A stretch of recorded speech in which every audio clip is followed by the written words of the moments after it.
হেই WhatsApp guys, সবাই কেমন আছেন? আশা করি ভালো আছেন। আজকে আমি আপনাদেরকে দেখাবো যে আমরা এসেছি নাচ গার্ডেনে, এবং নাচ গার্ডেনের ভিতরে কী কী আছে অত কিছু দেখানোর আমাদের হাতে সময় নেই। সো আমরা এসেছি একটু বিনোদন করার জন্য, তাছাড়া কিছু নয়, একটু জায়গাটাকে দেখবো এই আর কি। আপনারা অন্য মাইন্ডে নেবেন না। আর আমাদের মাঝে এখন নীল ভাই ভিতরে ঢুকবে। এই যে দেখে, এটা হচ্ছে নীল ভাই।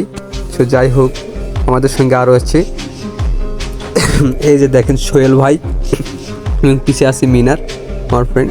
এবং আমার গাড়ি নিয়ে আমরা এখন ভিতরে প্রবেশ করলাম। সো দর্শক কিন্তু দেখেন, অনেক সুন্দর জায়গা। আপনারা কাছে গেলে অনেক সুন্দর একটি দৃশ্য উপভোগ করতে পারবেন। সো এখানে আপনারা অনেক কিছুই দেখতে পারবেন, দেখার মতো অনেক কিছু আছে। তো দর্শক বিন্দু, যাই হোক, এখানে আসতে হলে আপনাকে অবশ্যই 18 বয়সের উপরে হতে হবে। যদি না হয় তাহলে আপনাকে ঢুকতে দেবে না।